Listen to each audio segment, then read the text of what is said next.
Hello friends, welcome back. तो आज हम लोग सीखेंगे कि हम लोग बुक प्रॉफिट को कैसे कैलकुलेट करते हैं in order to reach to the mat calculation. उसके लिए हमको जो नेट प्रॉफिट गिवन होता है, उस नेट प्रॉफिट में हमको कुछ एडजस्टमेंट्स करने होते हैं in order to reach to the required book profit. तो नेट प्रॉफिट में हमको कुछ एडिशंस और कुछ डिडक्शंस करने होते हैं, जिसको याद करने के लिए हमने ट्रिक बनाई है डॉक्टर टैप की 5 इनकम। डॉक्टर टैप की 5 इनकम, आइए देखते हैं हम लोग कैसे याद करेंगे। डॉक्टर का डी से हम लोग, आप लोग एक चीज़ को अपने दिमाग में रखिए, जब हम लोग ये चीज़ पढ़ेंगे तो हम लोगों को नेट प्रॉफिट में वो चीज़ें ऐड करनी है जिन जिन चीज़ों ने पहले हमारे नेट प्रॉफिट के बैलेंस को रिड्यूस किया होगा, और हमको वो चीज़ें लेस करनी है जिन्होंने हमारे नेट प्रॉफिट के बैलेंस को इंक्रीज़ किया होगा।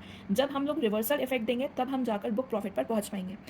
सपोज जो भी गिवन है क्वेश्चन में, उस वाले डिप्रिसिएशन को जो एज पर बुक्स है उसको हम लोग ऐड कर देंगे, और जो depreciation as per income tax act हमको गिवन है क्वेश्चन में, उसके बैलेंस को हम लोग वो डिप्रिसिएशन जो कि रिवैल्यूएशन ऑफ एसेट्स पे आया हुआ है, उस वाले डिप्रिसिएशन की वैल्यू में से हम लोग लेस करके फिर जो बैलेंस बचेगा उसको हम लोग लेस करेंगे। अगर आप इस चीज़ को नहीं समझे हैं तो हम समझते हैं एग्जाम्पल के लिए। If 10 is the depreciation as per income tax act, but this 10 includes the depreciation on revaluation of assets which is of 2 lakhs, तो ये 10 में से हम लोग 2 को माइनस करके जो 8 lakhs जो हमारा वैल्यू बचेगा, सिर्फ हम लोग इस 8 lakhs को ही माइनस करेंगे। इसके बाद डी से एक और एडजस्टमेंट्स आएगा, जिसमें कि हम लोग देखेंगे जो भी हमारे पास में अनअब्जॉर्ब्ड डिप्रिसिएशन है या हमारे पास में बिजनेस लॉसेज हैं, इन दोनों में से जो भी कम अमाउंट का होगा वो लेस कर देंगे। उसके बाद हम लोग आते हैं आर पे। आर में हम लोग क्या देखेंगे कि जो भी हमारे पास में जो भी बैलेंस हम ट्रांसफर करते हैं रिजर्व्स में on the disposal of assets, ये हम लोग ऐड कर देंगे। और अगर हम कुछ भी अमाउंट रिजर्व से विड्रॉ करते हैं, अभी आप देखिए, अगर हम लोग विड्रॉ कर रहे हैं, अगर हम लोग रिजर्व से विड्रॉ करेंगे, means if we will reduce the balance of reserves, it will automatically increase the balance of net profit. So in order to get to the book profit, we need to do the reversal. So we will reduce this. Okay तो हम लोग reduce कर देंगे the balance which we withdraw from the reserves. तो देखो, आप सिर्फ और सिर्फ तभी बैलेंस को लेस करेंगे अगर वो जो रिजर्व है वो प्रॉफिट एंड लॉस अकाउंट के बैलेंस को ट्रांसफर करके ही बना था। इसके बाद आते हैं हम लोग टी पे। टी मीन्स 2 टाइप के टैक्सेस। कौन से 2 टाइप के टैक्सेस मैम? अगर जो टैक्सेस आपने पे कर दिए हैं, या वो टैक्सेस जिसको आपने पे नहीं किया है बट आपने प्रोविजन बनाया हुआ है ना। So any taxes on income which is paid और you have made the provision of, वो हम लोग ऐड कर देंगे।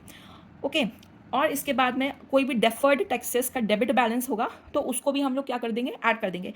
और अगर डेफर्ड टैक्स का हमारे पास क्रेडिट बैलेंस होगा तो उसको हम लोग लेस कर देंगे।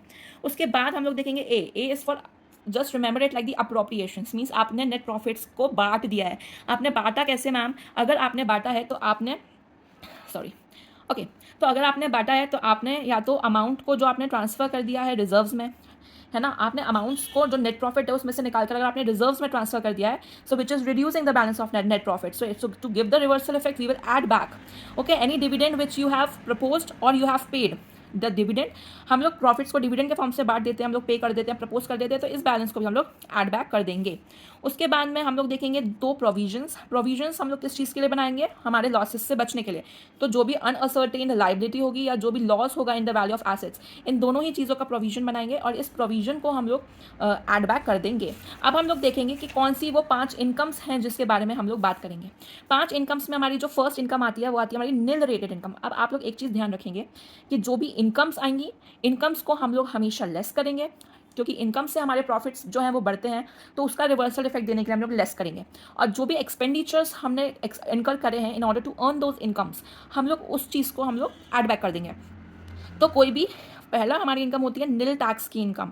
निल टैक्स की क्या, देखिए, अगर हमारी जो इनकम है except for the income which is under section 10, 11 and 12 और एनी एग्जेम्प्ट इनकम, और इस एग्जेम्प्ट इनकम को कमाने के लिए जो भी एक्सपेंडिचर करे हैं, तो जो भी हमने इनकम करी है लेस एक्सपेंडिचर्स ऐड। उसके बाद में शेयर ऑफ AOP BOI, अगर हमको एसोसिएट ऑफ पर्सन से अगर हमको शेयर मिल रहा है, उससे इनको इनकम हो रही है, तो वो हम रिड्यूस कर देंगे, एक्सपेंडिचर्स ऐड कर देंगे। कम टैक्स, कम हमको किस चीज़ पर टैक्स होता है, इसकी हम लोग बात करेंगे रेसिडेंट्स के, नॉन रेसिडेंट्स की। अगर रेसिडेंट्स को इनकम होती है from the royalty from patents, तो हम लोग इनकम हो रही है रेसिडेंट्स को लेस, और अगर एक्सपेंडिचर है तो ऐड। ऐसे ही नॉन रेसिडेंट्स को अगर हम लोग एक्सपेंसिस इनकर कर रहे हैं तो ऐड, इनकम है तो लेस। नॉन रेसिडेंट्स की सिर्फ यहाँ पे 2 ही इनकम आती हैं, एक आती है हमारी कैपिटल गेन ऑन सिक्योरिटीज़ और एक हमारी आती है इंटरेस्ट, रॉयल्टी एंड FTS की इनकम। और फिर दूसरी इनकम की अगर हम लोग बात करें तो हमारी इनकम आती है लॉस ऑफ सब्सिडरी।